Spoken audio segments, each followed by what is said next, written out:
Mais je sais pas si je le dis, tous ils vont faire la même chose après, c'est relou. Bon les gars, on est à Complete Body aujourd'hui. Incroyable, dédicace à tous ceux qui seront en prépa avec moi à ce moment-là. Là, vous pouvez vous faire. Il y a qu'une sauce à dedans? Non.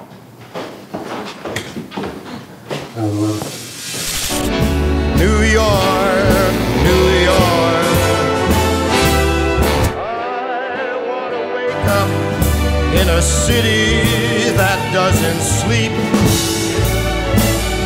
and find I'm king of the hill.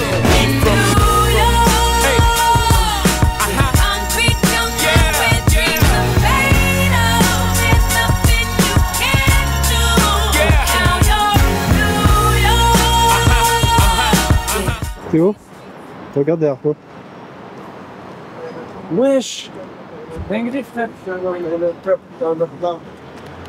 sais ce que je vais faire pour de vrai?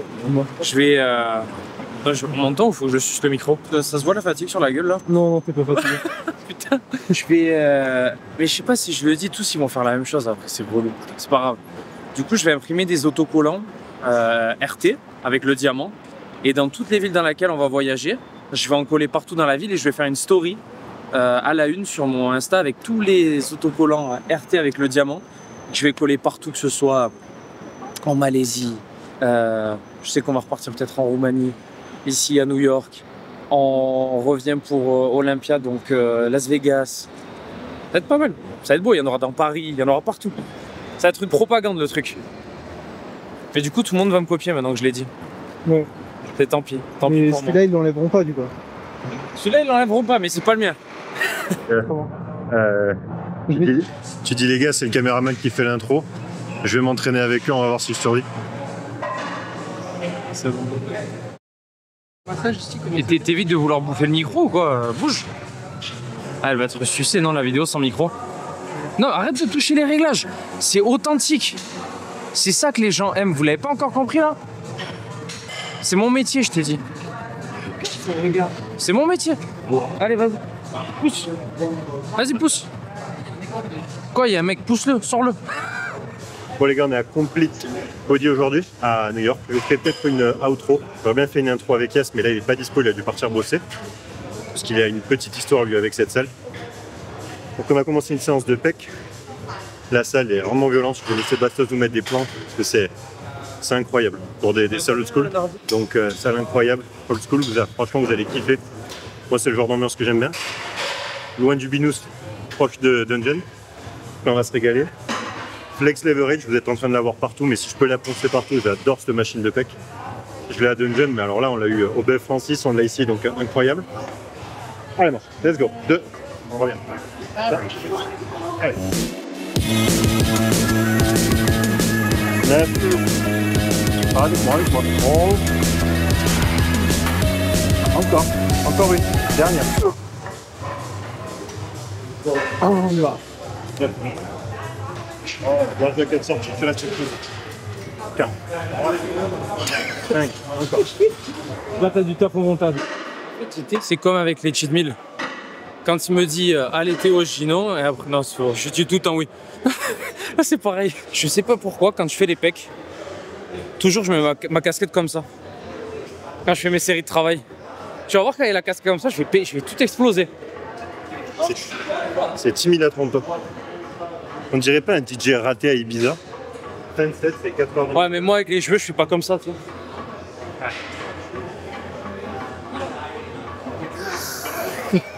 Et il y a une marque qui va sortir des pré-workouts liquides dans les CE. Ouais. Je te l'ai déjà dit. Je sens dit quelque chose. Ta gueule. 1, 2, 3. Et voilà, je l'ai. 2, magnifique. 3. Ok.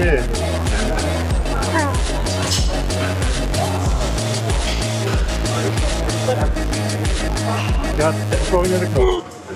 Bon, ne faites pas des séries partielles du début jusqu'à la fin, les gars, je vous en supplie pas.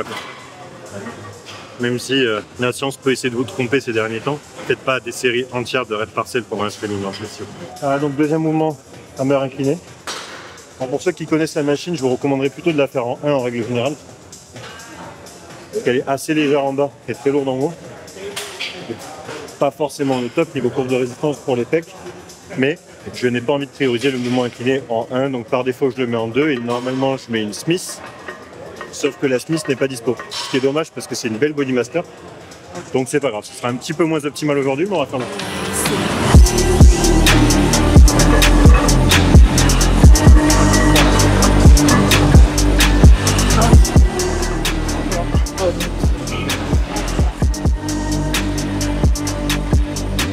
On a fait le pec deck juste avant. Donc 2 séries de flat press, 2 séries de incline press, 2 séries de dips avec un gros drop à la fin. On finit sur 3 sets de dips ici, total 10 séries pour la séance. En termes de configuration, on est sur un programme en split. Donc j'ai 4 jours de training, un jour de repos en ce moment. Si j'étais sur un format push-pull legs, on enlèverait le 4e exo de pec, on n'en ferait que 2. Donc la fréquence est un petit peu plus élevée. Là on est tous les 10 jours. Tous les muscles 2 fois en 10 jours et pas 2 fois 4 jours. Et je vous disais, comme on a une fréquence qui est un petit peu moins élevée, du coup, on en profite pour faire un tout petit peu plus de volume. Donc on passe de 6-7 séries de travail sur un format PPL à 9-10 sur le format split. Mais je dis split, mais c'est pas tous les 7 jours, hein. C'est 4 séances en repos, 4 séances en repos. Donc en réalité sur 10 jours. Donc voilà, en termes de volume, vous savez à peu près ce qu'on fait là actuellement. Sur un format 4 jours, je peux monter un poil plus haut que ça, avec vraiment du bon sommeil et tout, mais là c'est le but en ce moment, c'est d'essayer de reprioriser un petit peu tout ça. Et en termes de format, juste avant ça, j'ai passé, quand j'étais sur Dubaï sur Dungeon, à peu près 2 mois, je vous dirais, sur un format un peu plus typé upper-lower, mais qui était vraiment dans l'optique de récupérer un maximum de force, parce que j'étais devenu super faible et super blessé. Donc là au moins je ne suis pas super faible, je ne suis pas blessé du tout, donc ça fait plaisir. On repasse sur un format un peu plus traditionnel et on se fait plaisir, mais avec de vraies charges de travail comme on avait auparavant. Donc c'était vraiment l'optique de reprendre de la force, un peu de muscle au passage, mais sans plus non plus. À partir de maintenant que les choses sérieuses vont recommencer, donc ça va être sympa. Tout ça pour vous dire que l'entraînement, vous pouvez le cycler. En général, j'aime pas faire un programme moins de 8 semaines. Quand je me fixe quelque chose, le but c'est de le faire au moins 8 semaines consécutives et après d'aviser en fonction. Et en général, j'ai tendance à beaucoup m'amuser entre des formats split avec 2 muscles 2 fois par semaine, parfois 3. Et si je dépasse 3, à ce compte-là, je passe sur des formats push-pull legs. Ils sont pratiques surtout sur Dubaï parce qu'on a de très bonnes machines, donc on peut faire de très bonnes séances avec très peu d'exos, ce qui est très cool. Ou quand dans une salle comme celle-là, je pourrais me permettre de le faire aussi, mais du coup la forme est sympa. Ça découpe un petit peu plus et c'est moins taxant nerveusement, sachant qu'il y a beaucoup de taf en ce moment. Donc c'est vrai qu'on prend aussi ça en question. Et Dungeon, on peut arriver à faire des séances assez volumineuses, très intenses en l'espace de peut-être 1h15 grand max parce qu'il n'y a jamais personne sur le traîneau. Et c'est vrai que de s'entraîner avec 0 temps d'attente, c'est un bonheur absolu. Donc voilà, vous avez un peu plus de données par rapport à ça. Et les rep range, très simple, on est lourd partout, entre 6 et 10 reps sur tous les polyarticulaires et entre 8 et 12 sur l'isolation. Donc voilà. Et pour finir, deuxième truc, la configuration de séance, je l'ai dit tout à l'heure, mais il me semble que je me suis un petit peu embrouillé. Sur des configurations 4 jours, je peux soit faire flat press, incline press, pec deck ou un fly press à la poulie, comme je vous disais, assis, puis des dips.